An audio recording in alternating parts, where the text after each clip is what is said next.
I pulled into the driveway of my childhood home, carrying that pathetic grocery store cake, my heart filled with nervous excitement about turning 24. The white frosting had shifted slightly during the drive, and the plastic happy birthday decoration looked crooked, but I didn't care. After working double shifts at the warehouse for weeks, this modest celebration was all I could afford, yet it represented something important to me. I had been looking forward to this simple family gathering for months, imagining my parents singing happy birthday and sharing stories about my childhood.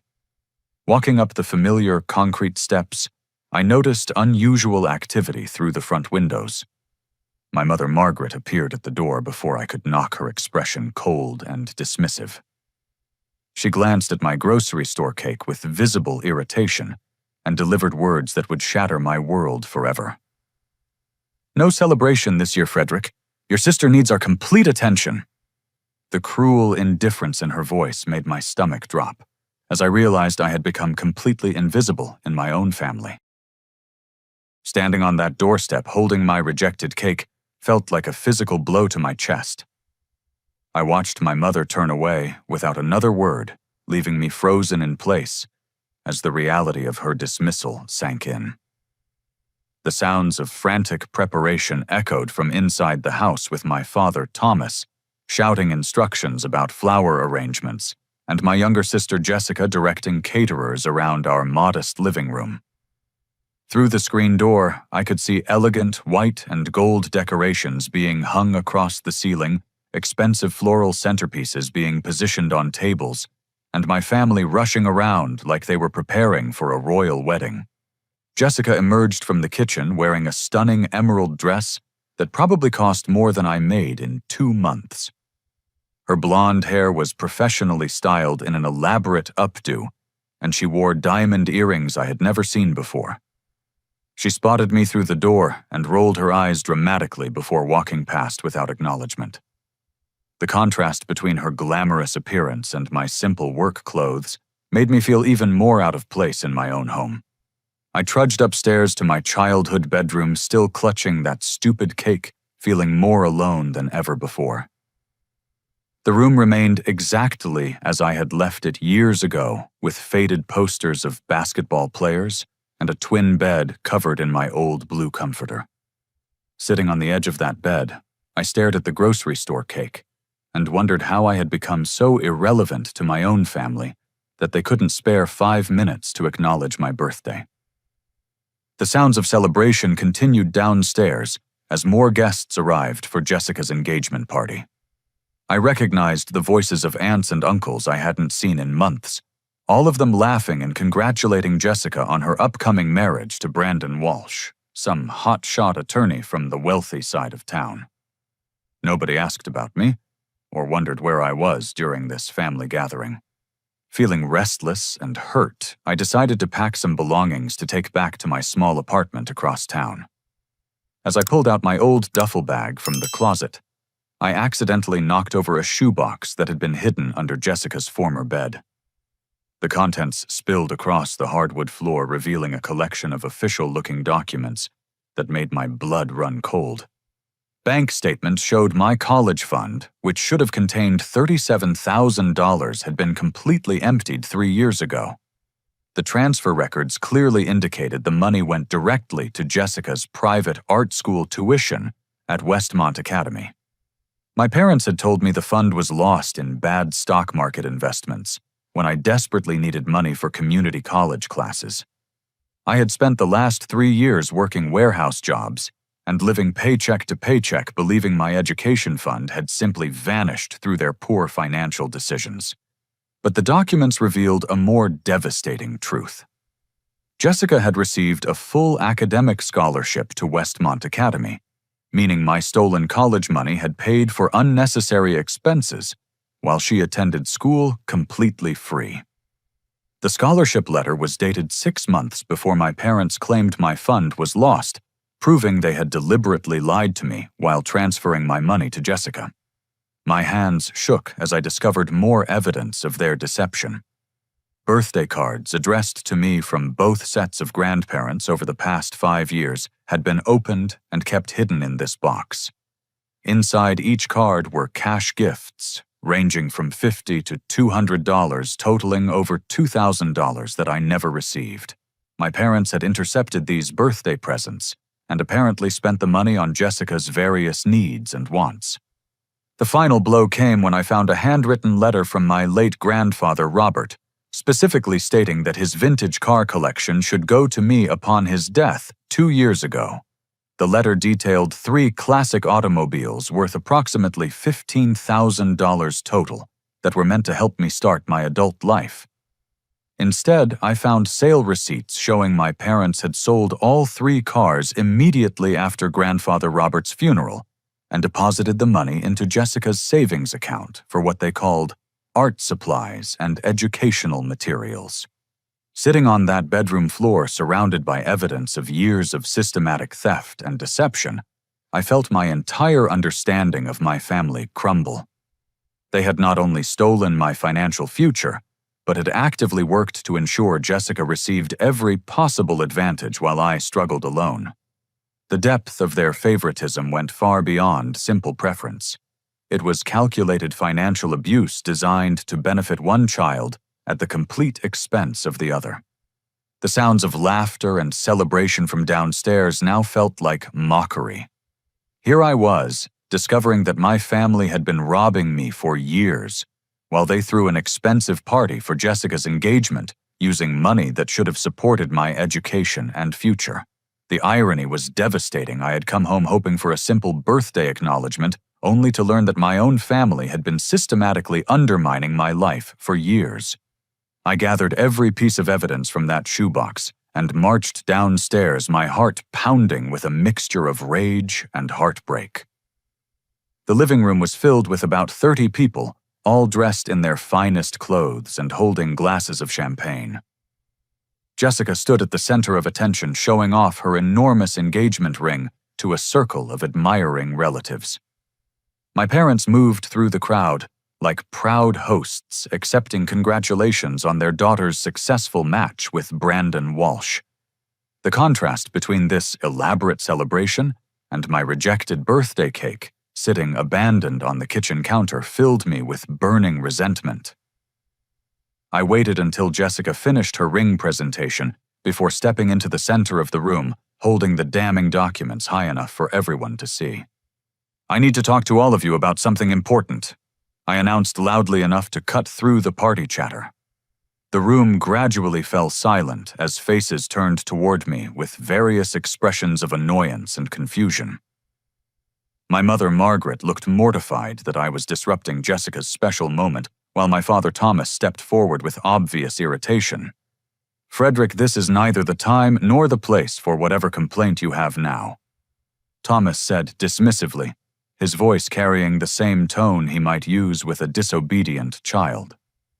"Your sister is celebrating her engagement, and you need to respect that this day is about her happiness." "Funny you mention respect," I replied, my voice steadying as I held up the bank statements. "I just found these documents that show you transferred my entire college fund to pay for Jessica's art school tuition 3 years ago. You told me that money was lost in bad investments, but here's proof you deliberately stole $37,000 from my education to pay for hers." An uncomfortable murmur went through the crowd as relatives glanced between me and my parents. Jessica's face flushed red, but not from embarrassment.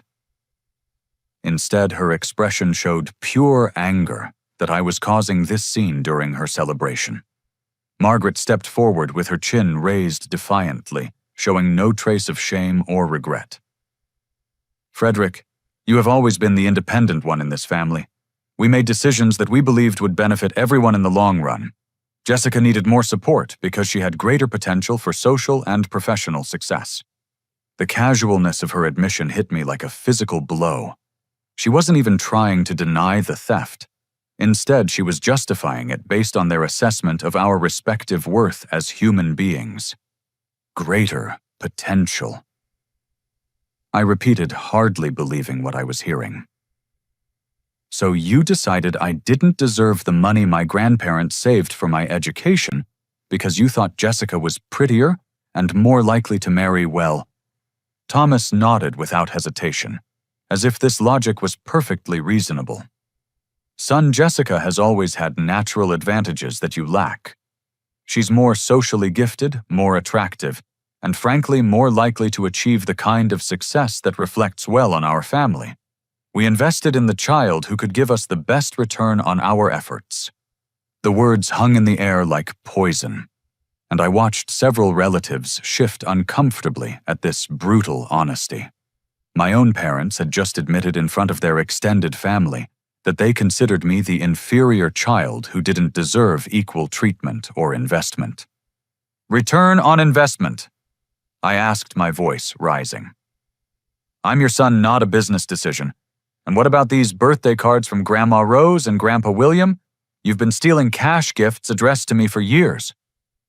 I held up several opened envelopes, and I saw my grandmother Rose gasp in shock from across the room. She had been sending me birthday money faithfully, believing her gifts were reaching me when they were actually funding Jessica's shopping sprees. Jessica finally spoke up, her voice dripping with contempt and superiority. Frederick, you should be grateful we kept you fed and housed all these years. Most families would have kicked out such an ungrateful, selfish person by now. Instead of complaining about ancient history, maybe you should thank us for supporting you through your pathetic warehouse jobs. Her words revealed something even more disturbing than my parents' theft. Jessica not only knew about the stolen money and hidden gifts, but she felt entitled to them. In her mind, I should be grateful for the basic care that parents owe all their children, while she deserved every financial advantage they could provide. Ancient history. I replied, pulling out my grandfather's letter about the car collection. What about Grandfather Robert's vintage cars that he specifically left to me in this letter? I just found receipts showing you sold them and gave Jessica the $15,000 for art supplies. The room fell completely silent now, and I could see several relatives looking genuinely shocked at the scope of my family's deception. My grandmother Rose had tears in her eyes as she realized how thoroughly she had been lied to about my character and situation. Margaret's composure finally cracked slightly as she realized how bad this looked to their guests. Frederick, you're causing a scene and embarrassing your sister on one of the most important days of her life. If you can't be supportive of this family, then maybe you should leave and figure out your own path forward. Figure out my own path. I laughed bitterly. I've been figuring out my own path for years while you systematically stole every advantage I should have had. You took my education fund, my birthday money, my inheritance, and then told everyone I was the ungrateful one. Thomas stepped closer to me, his face red with anger. That's enough, Frederick. You will not ruin this celebration with your selfish complaints. Either apologize to your sister and join this party properly, or get out of this house right now. The ultimatum crystallized everything for me. Even confronted with undeniable proof of their financial abuse and emotional neglect, they were demanding that I apologize and pretend to be grateful. They wanted me to smile and celebrate Jessica's success, which was built partly on money stolen from my future. Looking around the room, I saw relatives who had witnessed this entire confrontation. Some looked sympathetic to my situation, but others seemed more concerned about the social awkwardness than the injustice I had suffered. Nobody spoke up to defend me or question my parents' admission of theft and favoritism. The most devastating realization was that Jessica's engagement ring probably cost more than all the money they had stolen from me combined. Yet they couldn't spare 5 minutes to acknowledge my 24th birthday. I was standing in a room full of people celebrating my sister's happiness while completely ignoring the systematic abuse that had funded her advantages. You know what? I said, finally, my voice calm, but filled with resolve. You're absolutely right. I should figure out my own path forward, and that path starts with getting as far away from this toxic family as possible. I turned to leave, but Jessica's voice stopped me cold, with one final revelation that would change everything. By the way, Frederick, remember that job interview you had at Brandon's law firm last month? The one you were so excited about. I called ahead and told them you had anger management issues and a history of workplace conflicts. I couldn't risk having my embarrassing brother working at my fiancé's prestigious firm. The admission hit me like a thunderbolt. That job interview had been my best opportunity for career advancement in years. I had prepared for weeks, researched the firm extensively, and felt confident about my qualifications. When they rejected me without explanation, I spent weeks wondering what I had done wrong during the interview process. Now I knew the truth. Jessica had deliberately sabotaged my career prospects to protect her own social standing. She had actively worked to keep me trapped in dead-end jobs while building her own success on stolen money and family connections. I left that confrontation and went straight to my bedroom feeling more isolated and betrayed than ever before in my life. Through my window, I could hear the party resuming downstairs as if nothing had happened. The sounds of laughter and celebration felt like salt in fresh wounds, reminding me that my family could return to their joy immediately after crushing my spirit.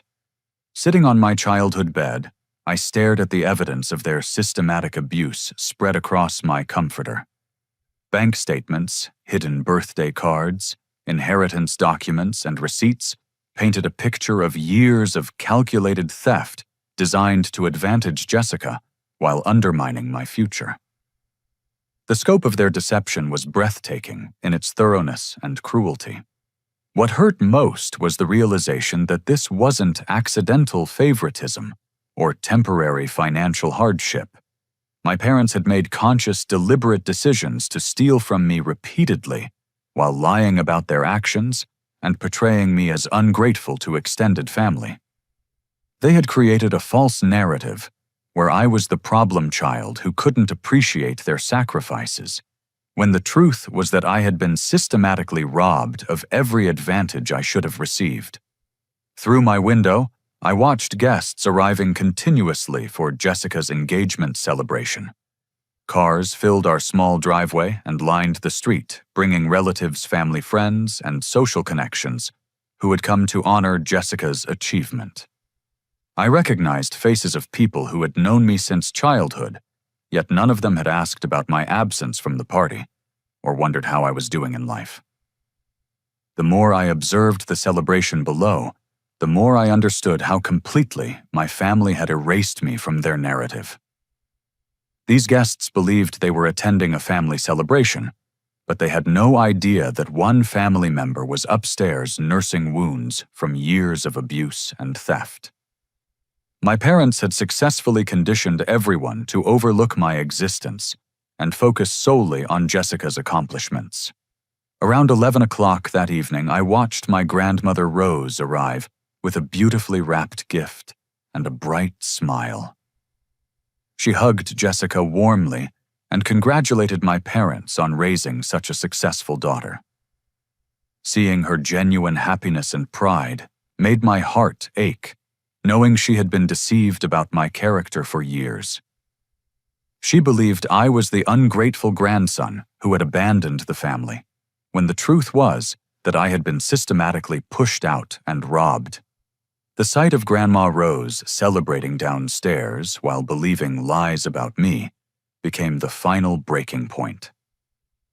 I realized that staying in this environment would only lead to more pain and manipulation. My family had shown they were willing to steal from me, lie about me, and sabotage my career prospects to maintain Jessica's advantages.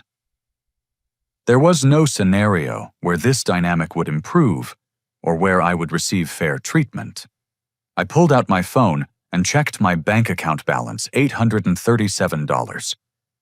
It wasn't much, but it represented every penny I had saved from my warehouse job over the past 6 months. This money was mine earned through my own labor and couldn't be stolen or manipulated by my family. Opening my laptop, I began researching bus tickets and job opportunities in distant cities. I needed to get far enough away that my family couldn't continue interfering with my life, but close enough to major employment centers where I could rebuild my career, Austin, Texas caught my attention because of its growing tech industry and lower cost of living compared to major coastal cities. As I researched Austin apartments and job listings, my phone buzzed with a text message from my old college friend Alex Chen, who had moved to Texas after graduation. The timing felt like fate. "Hey Frederick, hope you're doing well. My startup company in Austin is looking for someone with your customer service background. Entry level, but good growth potential." Interested. I stared at that message for several minutes, feeling like the universe was offering me a lifeline exactly when I needed it most. Alex had no idea about my family situation or the crisis I was experiencing. Yet his job offer represented everything I needed: distance from my toxic family, a fresh start, and an opportunity to prove my worth in an environment where I wouldn't be undermined. I immediately replied, "Very interested. Can you send me details? I'm looking to relocate soon."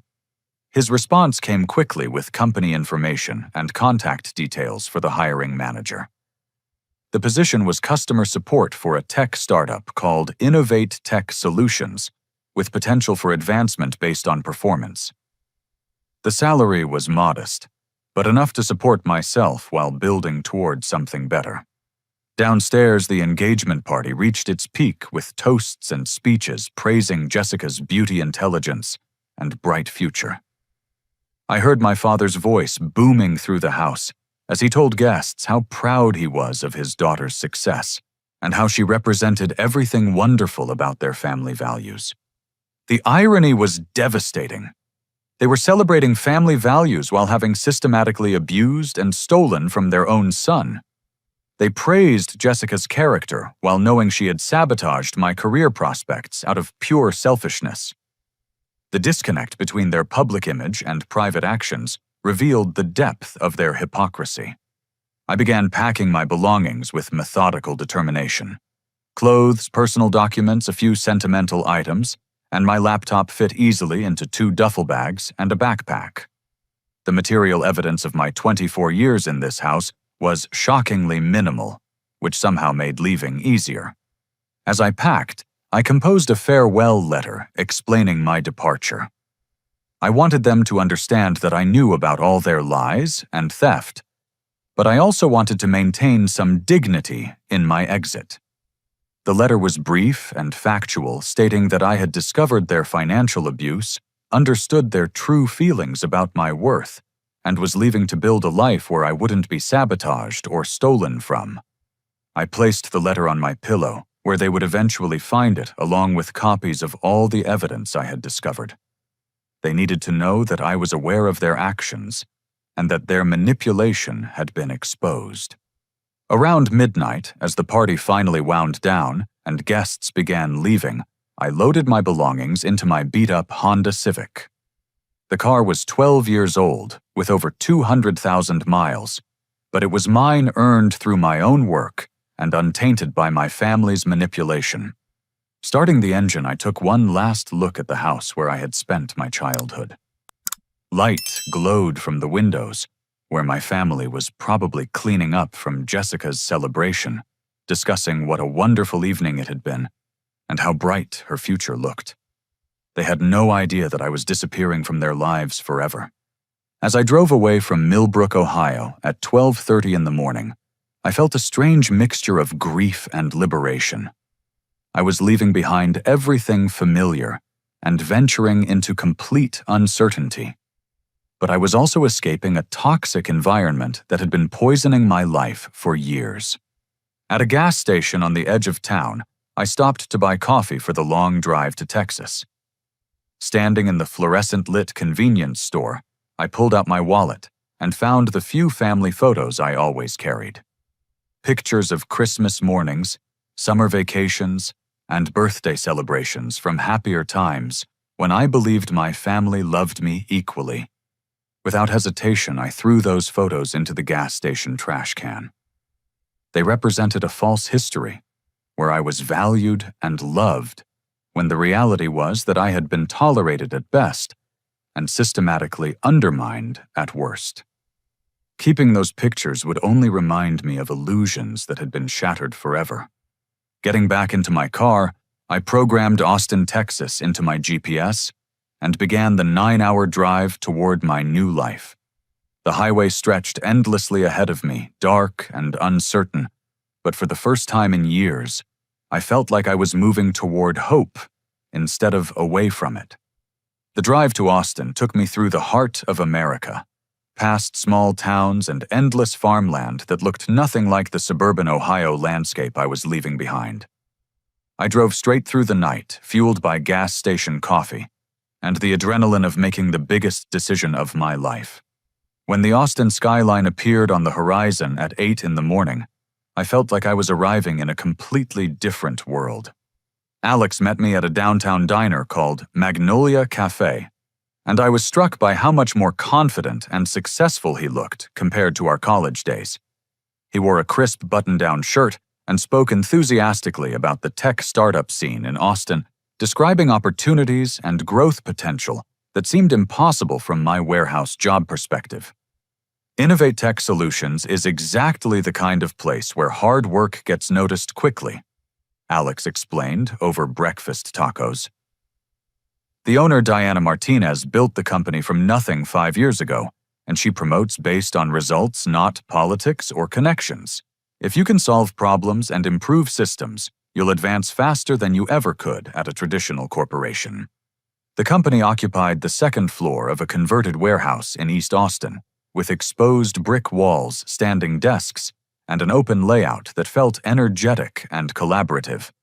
During my interview with Diana, a sharp-eyed woman in her early 40s, I was honest about my background in customer service and my eagerness to learn technical skills. "I'm not looking for someone with perfect credentials," Diana told me. "I need someone who can think critically, communicate clearly with frustrated customers, and identify patterns in the problems we're solving. Technical skills can be taught, but problem-solving instincts are either there or they aren't." She offered me the position on the spot with a starting salary of $35,000, which was modest but enough to cover basic living expenses in Austin. More importantly, she outlined clear advancement opportunities based on performance metrics and skill development. I found a studio apartment in a converted house near the university for $600 a month. The space was tiny but clean, with hardwood floors, tall windows, and enough room for a bed desk and small kitchen table. After years of living in my childhood bedroom or sharing cramped spaces with roommates, having my own place felt like a luxury. The first few months at Innovate Tech were challenging but exhilarating. I handled customer support calls for small businesses using the company's project management software, troubleshooting technical issues, and explaining system features. Within weeks, I began noticing patterns in customer complaints and suggestions that revealed underlying problems with the software's user interface. Instead of just solving individual problems, I started documenting these patterns and proposing systematic improvements. I created detailed reports showing how minor changes to the software could prevent dozens of support calls and improve customer satisfaction scores. Diana noticed my initiative immediately. "Most customer support representatives just answer the phone and follow scripts," she told me during my 3-month review. "You're thinking like a product developer identifying root causes instead of just treating symptoms." That's exactly the kind of thinking that builds successful companies. She promoted me to Customer Success Analyst with a raise to $42,000 and additional responsibilities for improving customer retention rates. The promotion came with my own desk access to development tools and opportunities to work directly with the programming team. During this period, I maintained complete silence about my family situation. I changed my phone number, deleted my social media accounts, and avoided any contact with people from my hometown. Alex knew I had left Ohio for personal reasons, but I kept the details private while focusing entirely on building my new life. The isolation was sometimes difficult, especially during holidays when my coworkers talked about family gatherings and traditions. But I reminded myself that my biological family had never provided the support and encouragement I was now receiving from my colleagues. Diana became something of a mentor, offering career guidance and challenging me to develop skills I never knew I possessed. 6 months into the job, I proposed creating a comprehensive customer relationship management system that would track user behavior, predict potential problems, and automate routine support tasks. The proposal required significant research and technical planning, but I believed it could revolutionize how the company interacted with clients.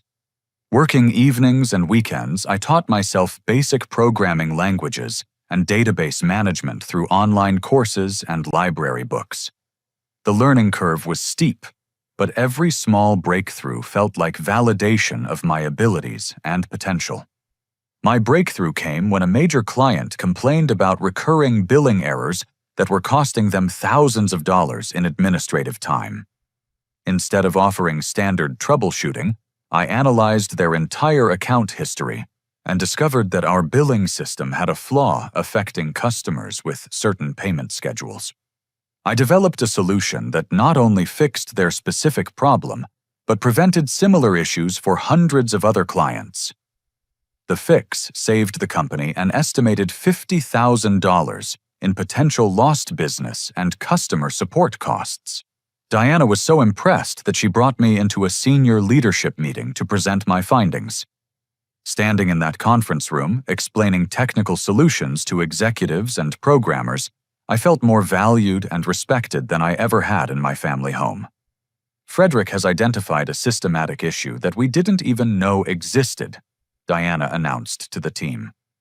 His solution demonstrates the kind of proactive thinking that separates good companies from great ones. This is exactly why we invest in people who show initiative and analytical skills. The company implemented my billing system fix and asked me to lead a broader project reviewing all customer support processes for similar inefficiencies. My role expanded again with another promotion to junior developer and a salary increase to $58,000. More importantly, I was gaining confidence and technical skills that opened doors to opportunities I had never imagined possible. The warehouse jobs in Ohio had felt like dead ends with no advancement potential, but this environment rewarded innovation and hard work with real career growth. Around my first anniversary at Innovate Tech, I learned through mutual acquaintances that Jessica's engagement had ended dramatically. Apparently, Brandon had discovered her secret shopping addiction and credit card debt totaling $25,000. He broke off the engagement when she couldn't explain how she had accumulated such massive debt while living rent-free at home. My parents were reportedly struggling to help Jessica pay off her credit cards while dealing with reduced income from my father's job insecurity. The financial strain of supporting Jessica's lifestyle was apparently causing significant stress in their marriage. Learning about their problems felt strange and distant, like hearing gossip about acquaintances rather than immediate family. I felt no satisfaction in their struggles, but also no urge to return and help them through their difficulties. They had made their choices about whose future to invest in, and now they were experiencing the consequences of those decisions. Instead of dwelling on their situation, I focused on my own continued growth. I enrolled in evening programming classes at Austin Community College and began developing a more sophisticated customer service automation platform that could potentially serve businesses beyond Innovate Tech. The technical challenges were exciting and challenging in ways that my previous jobs had never been. Every problem I solved and every skill I developed felt like building towards something meaningful and sustainable, rather than just earning a paycheck. By the end of my first year in Austin, my net worth had grown to nearly $15,000 through careful saving and budgeting. More importantly, I had developed a professional network technical skills and career trajectory that promised continued advancement based on merit rather than family connections or political maneuvering. The transformation from warehouse worker to technology professional happened faster than I had ever imagined possible, but it required complete commitment to learning and proving myself in an environment where my past didn't matter. In Austin, I was judged solely on my abilities and contributions, which was all I had ever wanted from my family. During my second year at Innovate Tech, my customer service automation project evolved into something much larger than I had originally envisioned. The system I developed could analyze customer interactions across multiple channels, predict support needs before problems occurred, and automatically resolve common issues without human intervention. The breakthrough came when I realized that small businesses across multiple industries faced identical customer service challenges, but lacked the resources to develop sophisticated solutions. My automation platform could be adapted to serve restaurants, retail stores, professional services, and online businesses with minimal customization. I spent 6 months refining the software during my spare time, testing it with local Austin businesses who agreed to pilot the system in exchange for free implementation.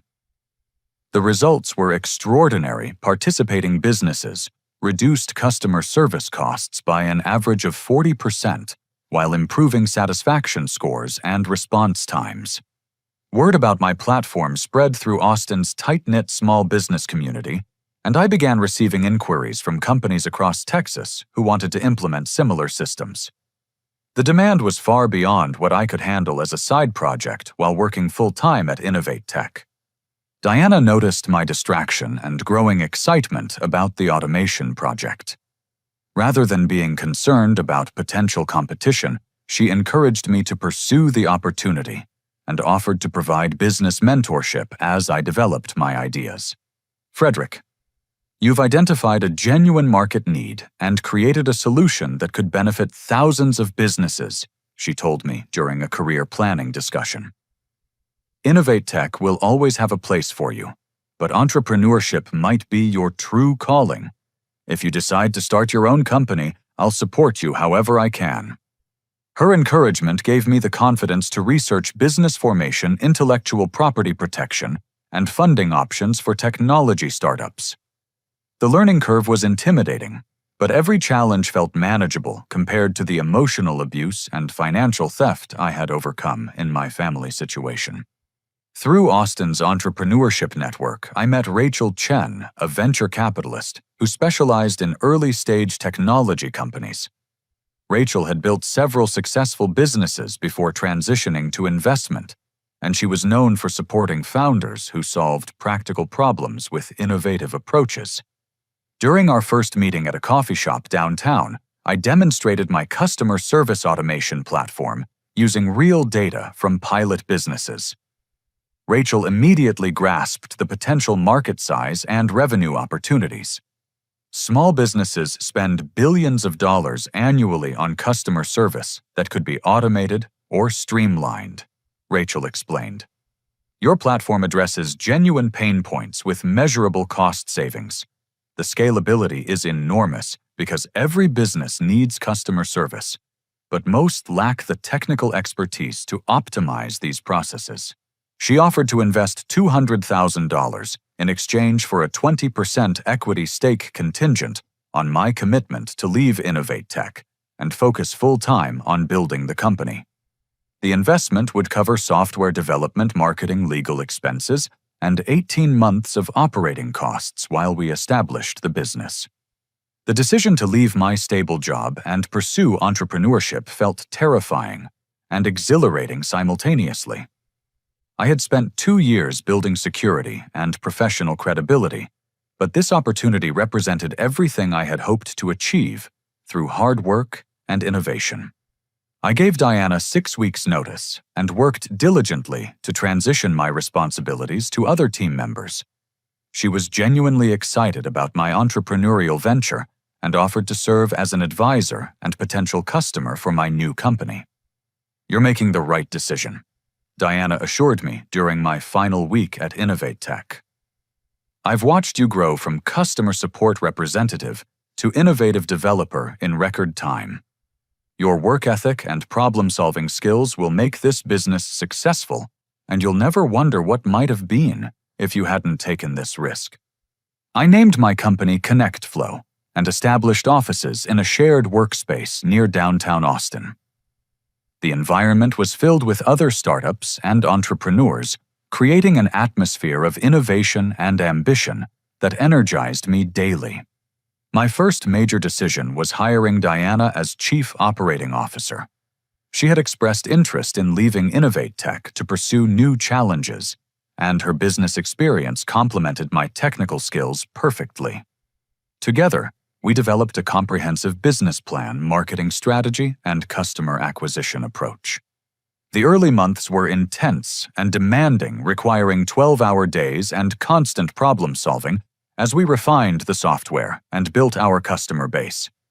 But every challenge felt purposeful and meaningful because I was building something that belonged to me and reflected my vision. Our first major client was a regional restaurant chain that operated 23 locations across Texas. They implemented ConnectFlow to handle reservation management, complaint resolution, and customer feedback analysis. Within 3 months, the chain reduced customer service labor costs by 38% while improving online review scores and customer retention rates. The success story provided credibility and referrals that accelerated our growth exponentially. Local business magazines featured ConnectFlow as an innovative Austin startup, and industry publications recognized our platform as a breakthrough solution for small business customer service automation. By the end of our first year, ConnectFlow had 47 active business clients and generated over $1 million in revenue. My personal net worth reached $300,000 through salary equity appreciation and careful financial management. More importantly, I had proven to myself that my family's assessment of my potential was completely wrong. They had believed Jessica was more likely to achieve professional success because of her social advantages and physical attractiveness. But I had built a profitable company based on intelligence, creativity, and determination. During this period of rapid business growth, I occasionally heard updates about my family through mutual connections in Ohio.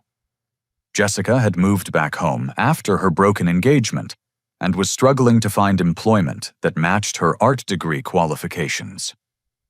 My parents' marriage was reportedly strained due to financial pressure and disagreements about how to support Jessica's continued dependence. My father, Thomas, had lost his middle management position due to company downsizing and was working temporary assignments that paid significantly less than his previous salary.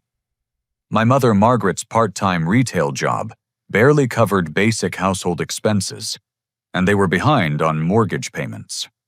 The contrast between my success and their struggles was striking, but I felt no desire to gloat or seek revenge. Instead, I focused on continuing to build ConnectFlow into a sustainable business that could support multiple employees and serve hundreds of clients.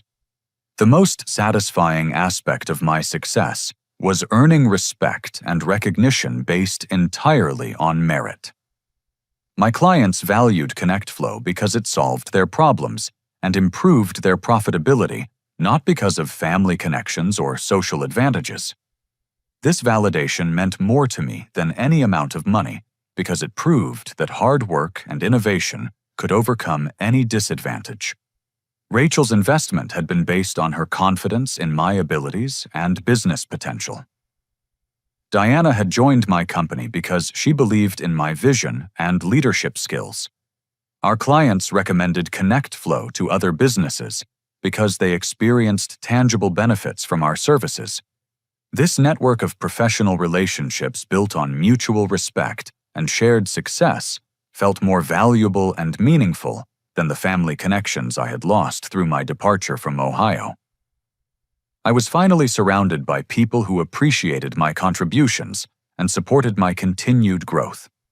The transformation of ConnectFlow from startup to established business happened faster than I had ever imagined possible. During our second year, we expanded our customer base to over 200 businesses across 7 states, ranging from local restaurants to regional professional service firms. Our revenue grew to $4 million annually, and the company employed 15 people in various technical and support roles. My personal breakthrough came when Tech Global Industries, a major corporation that provided software solutions to Fortune 500 companies, approached us about acquiring ConnectFlow. Their executives had been monitoring our growth and were impressed by our customer retention rates and innovative automation features. The acquisition negotiation process lasted 3 months and involved detailed financial audits, technical assessments, and strategic planning sessions. Tech Global wanted to integrate ConnectFlow's platform into their existing product suite and leverage their massive sales network to reach enterprise-level clients. The final offer was $12 million for complete ownership of ConnectFlow, with additional performance bonuses if revenue targets were met over the following 3 years. After consulting with Rachel and Diana, I accepted the deal, which would give me $8 million after taxes, investor payments, and employee bonuses. Signing those acquisition papers felt surreal and overwhelming. 3 years earlier, I had left my family home with $800 and a beat-up Honda Civic. Now I was a millionaire at 27 years old, with more financial security than I had ever thought possible. The first thing I did with my newfound wealth was purchase a luxury penthouse apartment in downtown Austin, with panoramic city views and high-end amenities. The space was 10 times larger than my original studio apartment, with a gourmet kitchen, walk-in closets, and a home office overlooking Lady Bird Lake. I also bought a Tesla Model S and began traveling internationally for both business and pleasure.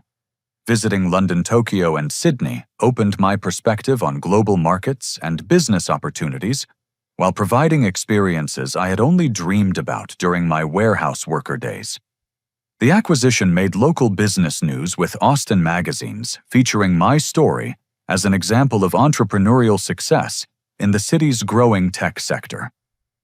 The articles described my rapid rise from customer service representative to millionaire business owner, though they didn't mention my family background or personal struggles. These publications were apparently discovered by people in my hometown because my family began learning about my success and attempting to re-establish contact.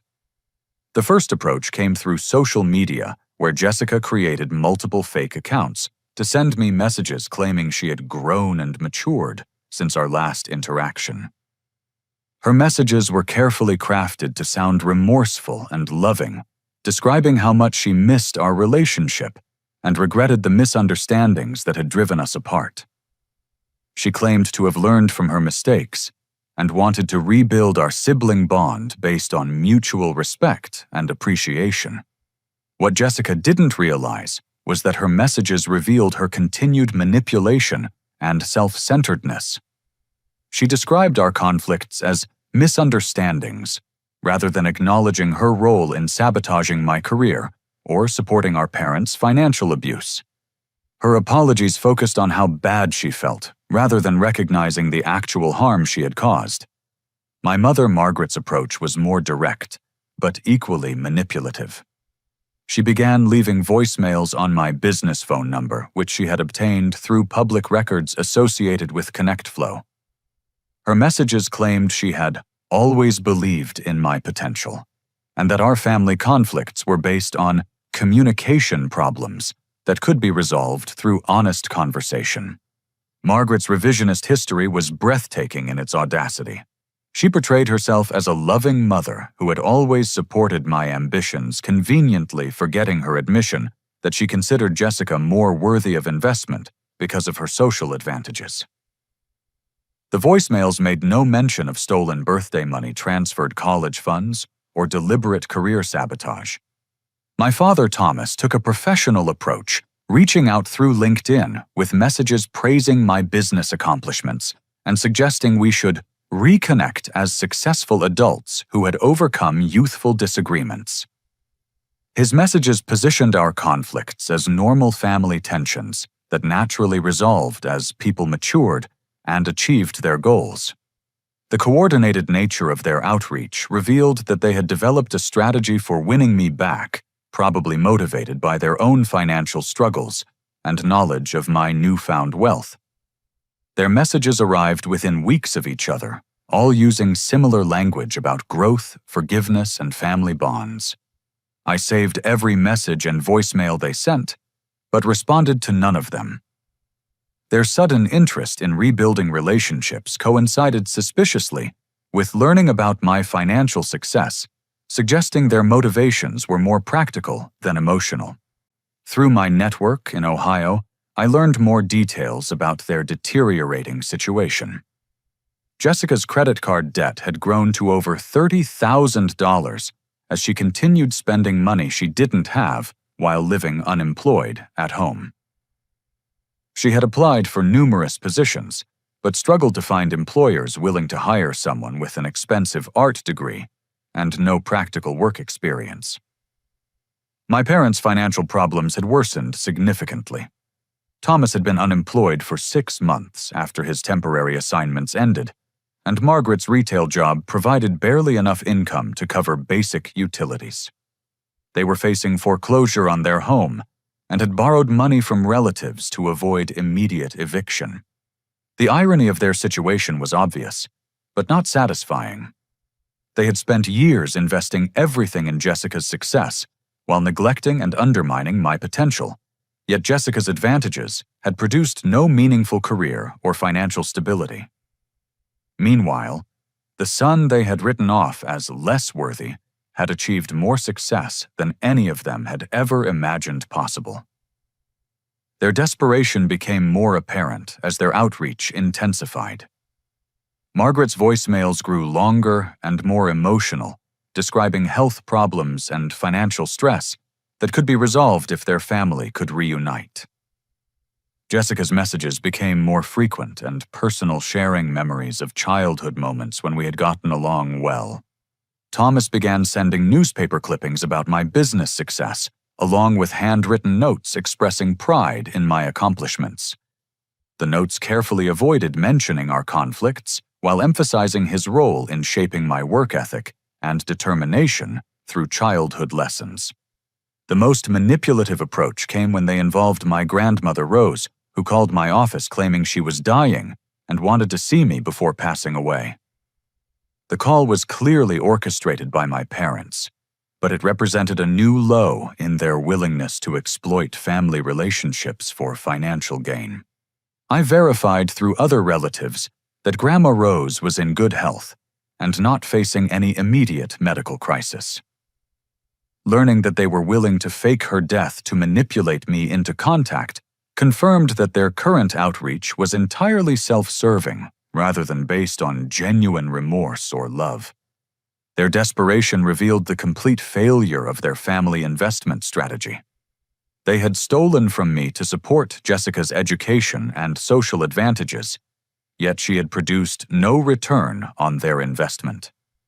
Her broken engagement, unemployment, and mounting debt proved that attractiveness and social connections meant nothing without work ethic and practical skills. Meanwhile, the son they had dismissed as less worthy had built a multi-million-dollar business through intelligence determination and ethical behavior. My success had been achieved despite their sabotage, rather than because of their support, proving that their assessment of my potential had been completely wrong. As their financial situation continued deteriorating and their outreach became more desperate, I realized they were finally experiencing consequences for years of favoritism and abuse. Justice was being served not through any action on my part, but through the natural results of their own choices and character flaws. 2 years after the acquisition of ConnectFlow, I made a decision that would close the most painful chapter of my life forever. My family's financial situation had reached a crisis point, with foreclosure proceedings and mounting medical bills creating genuine hardship that extended beyond my immediate parents and sister. I had been monitoring their situation through mutual acquaintances and occasional Google searches, maintaining awareness without direct contact. The information I gathered painted a picture of people who were finally experiencing the consequences of years of poor decisions and character flaws. My father Thomas had been diagnosed with a serious heart condition that required expensive treatment, not fully covered by his limited insurance. The medical bills were pushing my parents toward bankruptcy, while they struggled to maintain their home and support Jessica's continued unemployment. Jessica herself had become increasingly isolated and depressed as her debt grew and employment prospects dwindled. Her art degree qualified her for very few positions that could support independent living, and her lack of practical work experience made her unemployable in most professional environments. The situation came to a head when I received a desperate letter from my grandmother Rose, who had finally learned the truth about our family conflicts. The letter was heartbreaking in its honesty and shame, as she described how my parents had manipulated her for years with false stories about my character and behavior. "Frederick, I am so ashamed of how I treated you at Jessica's engagement party," Grandma Rose wrote in shaky handwriting. "Your parents told me you had become selfish and ungrateful, that you refused to help family and only cared about yourself. I believed them because I trusted their word about their own children. Now I know they were lying to cover up their own terrible behavior toward you." She explained that other relatives had gradually revealed pieces of the truth about my stolen college fund, hidden birthday gifts, and the systematic favoritism that had driven me away. The full picture of my parents' financial abuse had finally become clear to extended family members who had been deceived for years. "I understand why you left and why you haven't returned," her letter continued. "But I also know that you are a good person with a kind heart despite everything they did to you. Your grandfather Robert would be so proud of the man you became, and he would want you to show mercy to people who need help, even if they don't deserve it." Reading that letter in my Austin penthouse, surrounded by the success I had built through my own efforts, I felt a complex mixture of vindication and sadness. My grandmother's acknowledgement of the truth validated everything I had experienced, but it also highlighted the cost of my family's dysfunction. I decided to return to Millbrook for the first time in 4 years, driving my Tesla through familiar streets that looked smaller and shabbier than I remembered. The town seemed frozen in time, while I had grown and changed beyond recognition. My childhood home showed obvious signs of financial distress. The lawn was overgrown, paint was peeling from the shutters, and a "for sale" sign stood prominently in the front yard.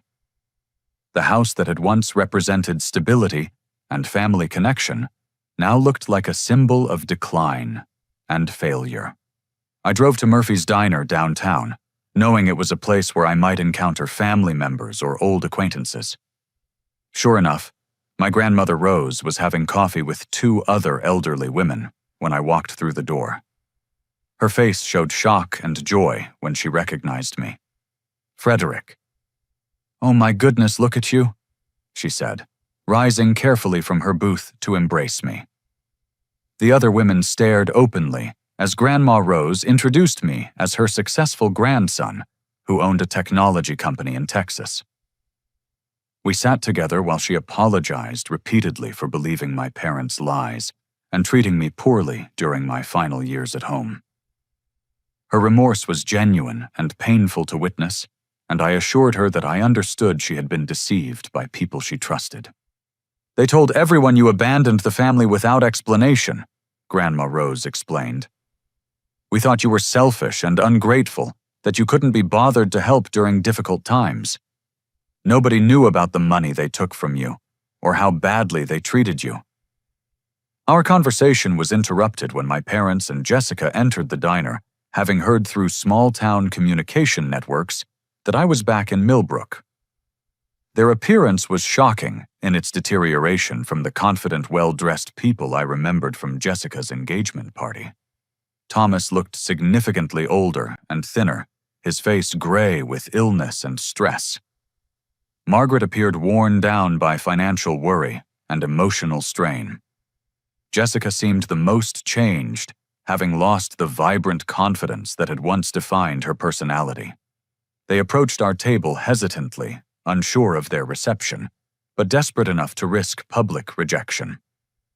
The other diners watched with obvious curiosity as this family drama unfolded in their quiet restaurant. "Frederick," my mother began carefully, "we've been hoping to talk with you. We know there were problems in the past, but we want to make things right between us." The word "problems" was such a massive understatement that I almost laughed. Their systematic theft and emotional abuse had been reduced to problems that could be resolved through conversation and goodwill. Making things right would require acknowledging what actually happened. I replied calmly, "Are you prepared to admit that you stole my college fund, hid my birthday gifts, sold my inheritance, and sabotaged my career prospects to benefit Jessica?" The directness of my question clearly shocked them, but they were too desperate to retreat. Thomas nodded reluctantly, while Margaret looked uncomfortable with my specific accusations. "We made mistakes in how we handled family finances," Thomas admitted carefully. "We thought we were making decisions that would benefit everyone in the long run, but we realize now that we hurt you unfairly." Jessica remained silent, staring at the table while her parents attempted damage control. Her inability to contribute to the conversation suggested she felt no genuine remorse for her role in my mistreatment. "The money isn't really the issue anymore," I explained. "I've been financially successful despite your sabotage, not because of your support. What matters is whether you understand why your behavior was wrong and whether you're capable of treating people differently in the future." I looked directly at Jessica, who finally met my eyes with a mixture of shame and defiance. "Do you understand that sabotaging my job interview was cruel and destructive? Do you recognize that your actions were designed to keep me from succeeding, while you advanced through stolen advantages?" Jessica's response was barely audible. "I was scared that having you at Brandon's firm would embarrass me. I know it was wrong, but I was protecting my relationship." Her answer revealed that she still didn't understand the fundamental ethics of what she had done. She was sorry for the consequences, but not for the thought process that led her to sabotage her own brother's career prospects. Despite their imperfect understanding of their past behavior, I realized that they were finally experiencing genuine hardship that had stripped away their arrogance and entitlement. The natural consequences of their choices had taught them lessons that my arguments never could. "I'm willing to help with Dad's medical bills and prevent you from losing the house," I announced, causing visible relief to wash over their faces. "But there will be conditions that must be met before and during any financial assistance." I outlined my requirements. They would attend family counseling to address their dysfunction and favoritism. They would publicly acknowledge their past mistreatment to extended family members who had been deceived, and they would commit to treating all family members with equal respect and consideration. Additionally, Jessica would be required to find employment within 6 months and begin paying down her credit card debt through her own labor. My assistance would cover emergency medical and housing costs, but would not subsidize continued unemployment or irresponsible spending. Most importantly, I concluded, you need to understand that this assistance is based on mercy, not obligation. I owe you nothing after years of abuse and theft. I'm helping because I choose to show compassion, but I expect accountability and genuine change in return. The conditions were challenging, but fair, requiring them to address the root causes of their dysfunction rather than simply accepting financial rescue. Their willingness to meet these requirements would demonstrate whether they were capable of growth and change. Over the following months, my family slowly began meeting the conditions I had established. They attended counseling sessions that forced them to confront their patterns of favoritism and manipulation. Extended family members learned the truth about my departure and the circumstances that had driven me away. Jessica found employment at a local marketing firm and began paying down her debt through monthly installments. The work was challenging for someone accustomed to family support, but it provided her with independence and self-respect that she had never earned before. My parents' attitude toward me changed fundamentally as they recognized that my success was self-made rather than accidental. They began treating me with respect and appreciation instead of the dismissive tolerance I had experienced throughout my childhood. The transformation wasn't complete or perfect, but it represented genuine progress toward healthier family dynamics. More importantly, I learned that my greatest success wasn't financial wealth, but the emotional maturity to forgive people who had wronged me while still protecting myself from future abuse. My story taught me that family relationships must be built on mutual respect and genuine care, not genetic connections or social expectations. True success means having the strength to walk away from toxic situations, the wisdom to build something better through your own efforts, and the compassion to extend mercy when it's deserved. The revenge I had once imagined never materialized because it became unnecessary. The natural consequences of their choices provided more justice than any action I could have taken, while my success proved that their assessment of my worth had been completely wrong. Looking back, I realized that leaving my family was the most difficult and most important decision of my life. It required tremendous courage to walk away from everything familiar and rebuild my entire existence around different values and relationships. But that decision led to experiences and achievements I never could have imagined while trapped in their toxic dynamic. Building ConnectFlow, earning millions of dollars, and creating genuine professional relationships taught me lessons about my own capabilities that transformed how I saw myself and my potential. The most valuable lesson I learned was that your past doesn't determine your future unless you allow it to. People who underestimate you are providing an opportunity to prove them wrong through your actions and achievements. The greatest gift you can give yourself is the freedom to become who you're meant to be, regardless of other people's limitations or expectations. My 24th birthday began with rejection and a grocery store cake, but it ended with the first steps toward a life of independence and success. Sometimes the worst moments in our lives are actually doorways to our greatest achievements, if we have the courage to walk through them. To everyone listening who has felt undervalued or overlooked by the people closest to them, your worth isn't determined by their opinions or treatment. You have the power to build something better through your own efforts, and the family you create through genuine relationships will be more valuable than any connection based on blood alone. Now I want to hear from all of you who have made it through this entire journey with me. Have you ever had to walk away from toxic family relationships to protect your own future and well-being? What gave you the strength to choose your own path over family expectations? Please share your experiences in the comments below, because your stories might inspire someone else who is facing similar difficult decisions. If this story resonated with you and reminded you that success is possible despite difficult beginnings, please hit that like button to let me know it was worth sharing. Make sure to subscribe for more stories about overcoming adversity and building success through determination and hard work. And please share this story with anyone who might need to hear that their family's opinion of them doesn't define their potential. Sometimes people need to know that others have walked similar paths and found their way to better lives on the other side of difficult choices. Thank you for listening to my story and allowing me to share these deeply personal experiences with you.